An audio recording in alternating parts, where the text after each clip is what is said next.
Hello, we at Los Angeles County Public Works are here to provide you information on the building requirements in the flood hazard areas of unincorporated Los Angeles County. Los Angeles County Public Works is the floodplain manager for the county's unincorporated areas. There are 85 other cities in the county that have their own floodplain managers. This presentation focuses on building requirements in flood hazard areas in unincorporated Los Angeles County. No area is free of flood risk, including Los Angeles County. It's a matter of knowing your risk and being prepared for it. Los Angeles County has a wide variety of geographical features. The county has multiple microclimates. The county has always had weather extremes. The county is subject to a flood-drought cycle. Rains result in vegetation sprouting. Dry seasons and droughts dry out the vegetation. Dry vegetation is susceptible to wildfires. And sometimes the dry periods last so long that people forget that it rains in Los Angeles County. And when it does, the rains can be intense. Floods in Los Angeles County can occur very quickly. We call these flash floods. Intense rainfall events on burned watersheds result in large debris flows. These effects are being magnified by climate change. Flooding occurs all over the country, so reducing flooding impacts is a concern of the federal government. Congress enacted the National Flood Insurance Program, or NFIP, primarily in response to the lack of availability of private insurance and continued increases in federal assistance after flood disasters. The county joined the NFIP to allow residents access to NFIP flood insurance and federal flood disaster assistance. The county agreed to engage in floodplain management and ensure the county's projects and the county's regulation of development comply with NFIP standards. Defining flood risk is a vital task under the National Flood Insurance Program, so FEMA developed flood insurance rate maps. We'll talk about special flood hazard areas in the next couple of slides. A special flood hazard area is the inundation area of the 1 in 100, or 1%, annual chance flood. The term has been verbally shortened to the 100-year flood. FEMA also calls this the base flood. The water level associated with this flood is the base flood elevation. Enforcement of National Flood Insurance Program regulations is required for the county's participation in the NFIP. This makes federally backed flood insurance available to you. For unincorporated Los Angeles County, the special flood hazard areas are mapped as A zones for creeks and streams, or V zones for coastal lands. Zone A, the flood risk is less defined. It's more difficult to identify the design flood level. Zones AE, AH, and AO, the risk is better defined. They have base flood elevations or depths. It's easier to identify the design flood level. Zone VE, the risk is also better defined. For our unincorporated coastal area here, the properties in this zone are government-owned, state and county. Now, you may think a 1% annual chance isn't much of a risk, but over the years, the odds of flooding add up. Over the life of a 30-year mortgage, the odds of the base flood occurring is over 1 in 4, or 26%. Over a 100-year period, the chances of the base flood occurring is about 63%. The county also regulates development in floodplains using county floodway maps adopted by the Board of Supervisors. Sometimes the county will use floodway maps that the Board of Supervisors has not adopted if they provide the best available flood hazard information. County floodway maps are not used to identify a government mandate for flood insurance. The county assessor's maps may also show flood hazard areas identified by a tract map or parcel map. The assessor's map will show a map book and pages for the tract or parcel. The actual tract map or parcel map is a scale drawing, so the limits of the flood hazard area can be measured. The county also regulates development in these mapped flood hazard areas. The assessor's maps are not used to identify a government mandate for flood insurance. There are properties that are deemed by FEMA to be repetitive loss properties due to multiple flood insurance claims over the years. There may be properties close by that may be exposed to the same flood hazard. The area encompassing all these properties is called a repetitive loss area. These properties may not necessarily be mapped by FEMA maps, or county floodway maps, or county assessors maps. The county has prepared a repetitive loss area analysis for the unincorporated areas, which is available at Public Works' National Flood Insurance Program website. Due to the Federal Privacy Act, the county's repetitive loss area analysis does not identify property addresses. However, the county annually mails specific information to the owners of the properties in the repetitive loss areas, so they should be already aware of the potential presence of flood hazards on their property. The county regulates development on repetitive loss area properties to address the potential flood hazard. The repetitive loss area delineations are not used to identify a government mandate for flood insurance.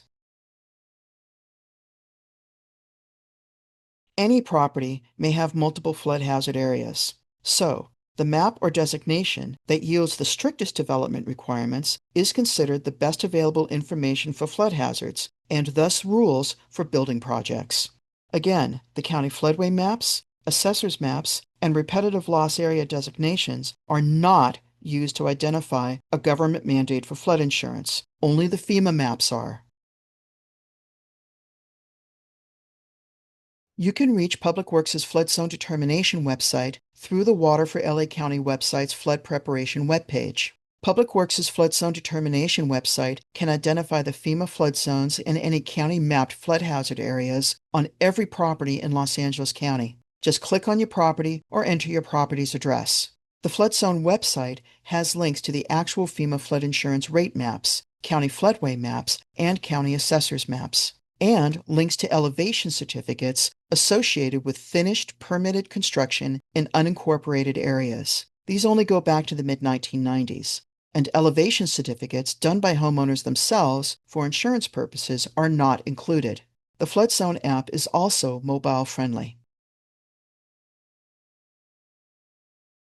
You can get Public Works' repetitive loss area analysis through the 2020 Floodplain Management Plan webpage on Public Works' NFIP and County Floodways website. The repetitive loss area analysis identifies the repetitive loss areas in unincorporated Los Angeles County. When in doubt about whether your property is in a repetitive loss area, contact Public Works through the flood analysis email or NFIP hotline. The contact information is at the end of this presentation.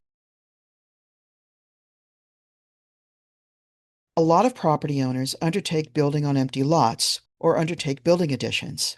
They either pull their own permits or get very involved in the permit process. Structures may need to be rebuilt or substantially repaired after floods or wildfires. So, we're going to do an overview of the flood resiliency requirements for building projects in floodplains.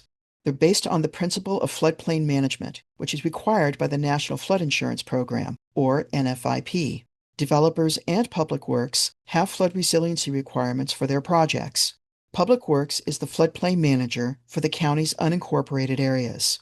Los Angeles County is one of the only highly rated community rating system communities in California that still allows new construction in FEMA 100-year floodplains. However, strict flood resiliency requirements must be met.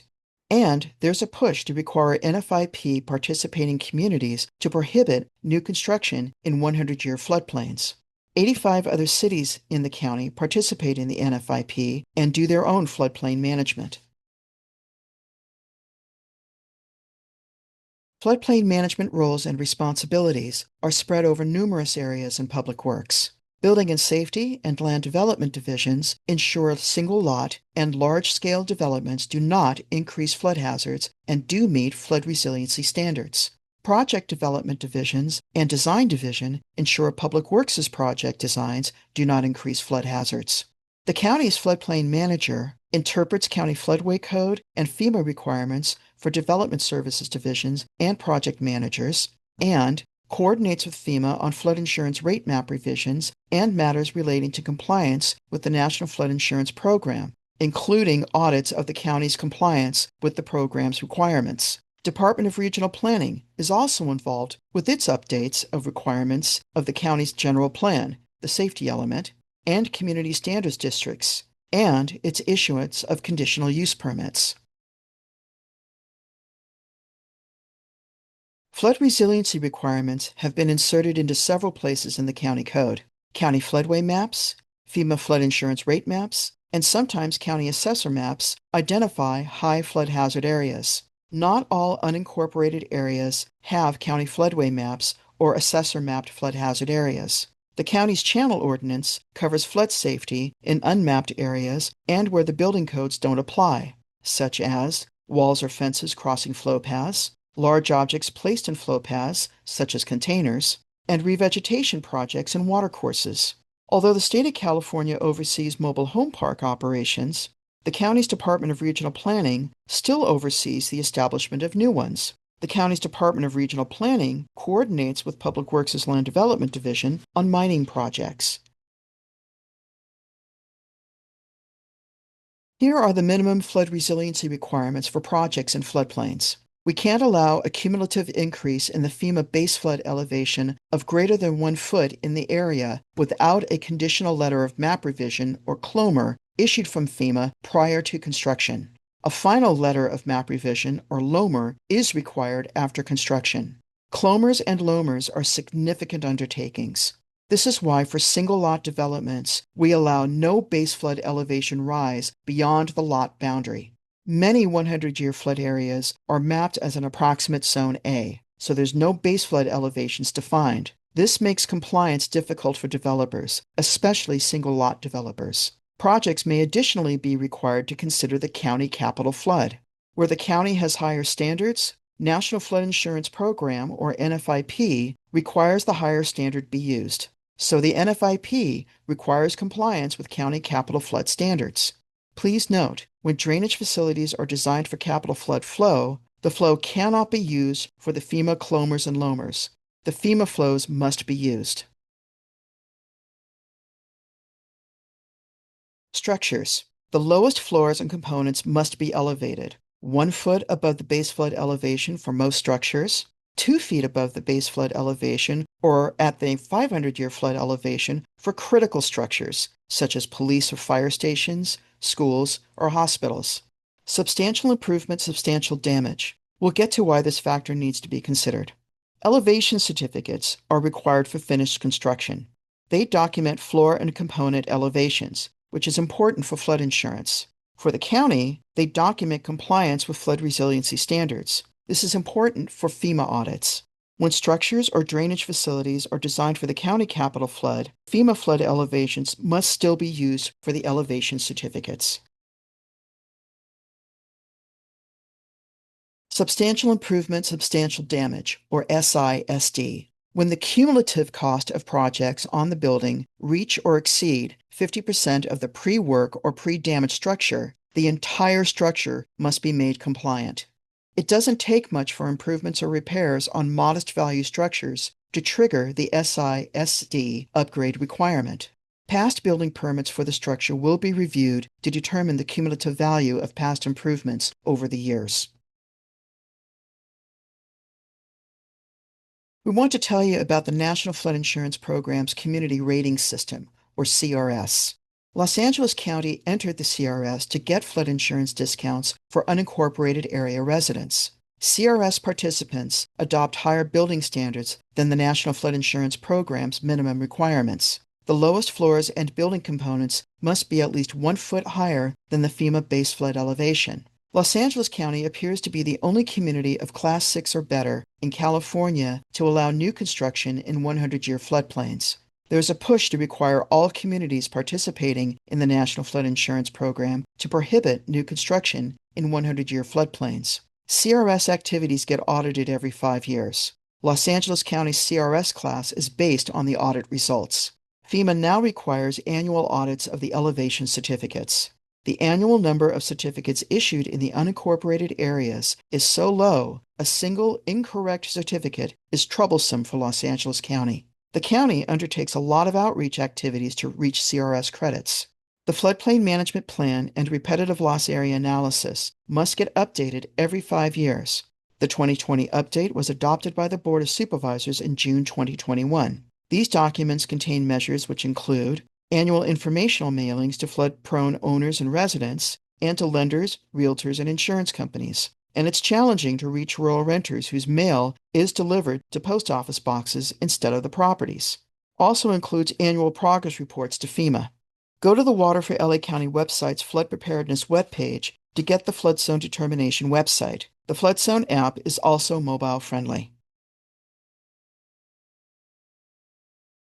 The consequences of noncompliance are significant. The county itself isn't punished. Its unincorporated residents are. We are here to assist. Please reach out to us if you have additional questions. Also, here are the links to the Water for LA County website and Public Works' NFIP and County Floodways website. If you have questions on building requirements, here are links to Public Works' Building and Safety website and Public Works' Service Locator website to identify the building and safety office serving your unincorporated area. Make sure construction is among the services selected. For viewers located in incorporated cities in Los Angeles County, check with your city's building and safety office for the standards that apply in your city. We encourage you to look at these additional presentations, which provide useful information on preparing for, handling, and recovering from flood events. If you haven't seen a presentation for your area, just hold on. There will be. Thank you. We hope this information helps you understand the considerable requirements for building in the floodplains of unincorporated Los Angeles County. We at Public Works wish you a good day and hope you stay safe.